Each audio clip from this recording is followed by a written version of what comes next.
তিনটি ক্রমিক সংখ্যার যোগফল 123 হলে ক্ষুদ্রতম সংখ্যা দুটির গুণফল কত?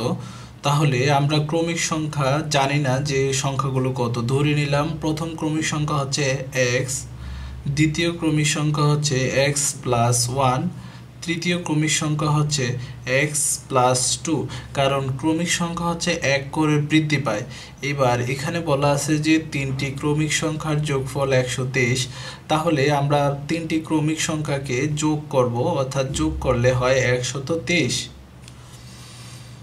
এখন এখানে x হচ্ছে একটা, দুইটা, তিনটা, অর্থাৎ 3x প্লাস 1 এবং 2 যোগ করলে হয় 3 ইকুয়াল টু এখানে 123। তাহলে 3x, এই 3 ওই পাশে চলে গেলে বিয়োগ হয়, অর্থাৎ 123 থেকে 3 চলে গেলে থাকে হচ্ছে 120।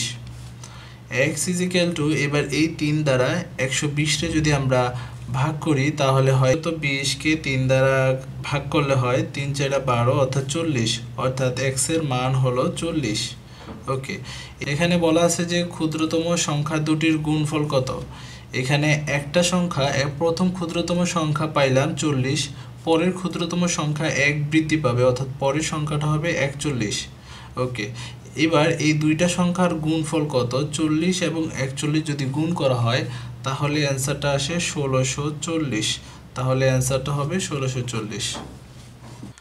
পরপর 5টি পূর্ণ সংখ্যার যোগফল 105। প্রথম দুটি সংখ্যার যোগফল কত? তাহলে এখানে পরপর 5টি সংখ্যার যোগফল দেওয়া আছে 105। ধরলাম প্রথম সংখ্যাটা x, দ্বিতীয় সংখ্যাটা x প্লাস 1, তৃতীয় সংখ্যাটা x প্লাস 2, চতুর্থ সংখ্যাটা x প্লাস 4, পঞ্চম সংখ্যাটা হচ্ছে x প্লাস, চতুর্থ সংখ্যাটা x প্লাস 3, পঞ্চম সংখ্যাটা হচ্ছে x প্লাস 4 ইকুয়াল টু এখানে আছে যে 105, অর্থাৎ 105। তারপর এখানে একটা, দুইটা, তিনটা, চারটা, পাঁচটা x, অর্থাৎ 5x প্লাস এখানে 1 2 এবং 3 4 এগুলো যোগ করা হয় 10 equal to 105। 5x equal to 105 minus এখানে এই 10 এই পাশে চলে গেলে মাইনাস হবে, অর্থাৎ এখানে 5x ইকুয়াল টু এখানে 105 থেকে যদি 10 চলে যায় থাকে হচ্ছে 95, অর্থাৎ x ইকুয়াল টু এখানে 19, অর্থাৎ 19 আসে রেজাল্টটা। তো প্রথম একটার মান যদি 19 আসে, তারপর এটা হবে 20, এরপর এটা হবে 21, তারপর এটা হবে 22। এখন বলছে যে এখানে প্রথম দুটি সংখ্যার যোগফল কত, অর্থাৎ 19 এবং 20 এর যোগফল হচ্ছে অর্থাৎ 39। তিনটি ক্রমিক পূর্ণ সংখ্যার গুণফল 120 হলে সংখ্যা তিনটির যোগফল কত? তিনটি ক্রমিক পূর্ণ সংখ্যার গুণফল 120, সংখ্যা তিনটির যোগফল কত? তাহলে প্রথমে আমাদের সংখ্যা তিনটি বের করতে হবে। আর সংখ্যা তিনটি শর্টকাটে বের করে যে নিয়মটা, সেটা হচ্ছে 120 এর মৌলিক গুণনীয়ক বের করতে হবে। 120কে যদি 2 দ্বারা ভাগ করি তাহলে হয় 60, 60কে 2 দ্বারা ভাগ করলে 30, 30কে 2 দ্বারা ভাগ করলে 15, 15কে 3 দ্বারা ভাগ করলে 5। তাহলে আমরা 120 এর মৌলিক গুণনীয়কগুলো পাইলাম যে 2 গুণন 2 গুণন 2 গুণন 3 গুণন 5। এখানে এই এক জোড়া সংখ্যা, এখানে এই দুইটার গুণফল হবে, এই 2 দিয়ে গুণ করলে হয় 4, তারপর এই 3 আর 2 গুণ করলে হয় 6 এবং 5 থাকে। তাহলে তিনটি সংখ্যা হবে, যদি সাজিয়ে লিখি, 4 5 6, অর্থাৎ এখানে বলছে তিনটি সংখ্যার যোগফল কত, অর্থাৎ তিনটি সংখ্যার যোগফল হবে, এগুলোর যদি আমরা যোগ করি তাহলে এখানে হবে 6 আর 4 যোগ করলে 10, 10 আর 5 যোগ করলে 15, অ্যান্সার হবে 15। এরকম আমরা আরেকটা অঙ্ক সমাধান করি। এখানে দেওয়া আছে যে তিনটি ক্রমিক পূর্ণ সংখ্যার গুণফল 210 হলে ছোট দুটি সংখ্যার যোগফল কত? এখানে দেওয়া আছে যে সংখ্যাটি হচ্ছে 210, তাহলে 210 এর মৌলিক উৎপাদক বিশ্লেষণ করব, অর্থাৎ 2 দ্বারা যদি আমরা ভাগ করি তাহলে এখানে হয় 105, 105 রে 3 দ্বারা ভাগ করলে 35, তারপর হচ্ছে 35 রে 5 দ্বারা ভাগ করলে হয় 7।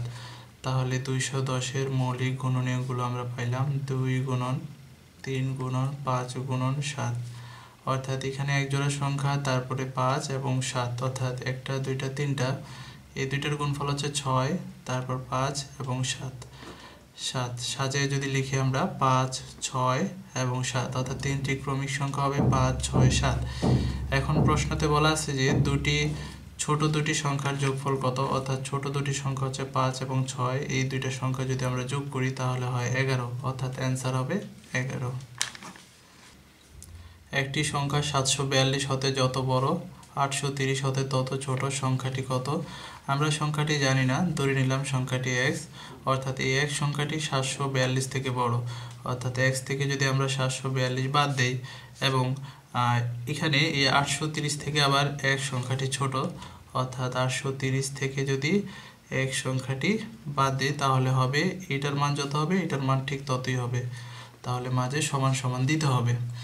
এবার এই x যদি এই পাশে আসে প্লাস হয়ে যাবে, অর্থাৎ x plus x equal to এখানে 830 আর এখানে 742 এই পাশে চলে গেলে প্লাস হবে 742, x যোগ করলে হয় 2x ইকুয়াল টু এখানে 830 এবং 742 যোগ করলে হয় 1572। 1572কে এই দুই পাশে চলে গেলে ভাগ হবে, অর্থাৎ 1572কে 2 দ্বারা ভাগ করলে অ্যান্সারটা আসছে 786, অর্থাৎ x এর মানটা হবে 786। কোন সংখ্যার 9 গুণ থেকে 15 গুণ 54 বেশি, আমরা জানি না সংখ্যাটি কত, ধরে নিলাম সংখ্যাটি x, তাহলে সংখ্যাটির 9 গুণ হবে 9x এবং 15 গুণ হবে 15x। এখন বলছে সংখ্যাটির 9 গুণ থেকে 15 গুণ 54 বেশি, অর্থাৎ 15 গুণ থেকে যদি আমরা 9 গুণ বাদ দিই তাহলে 54 পাবো।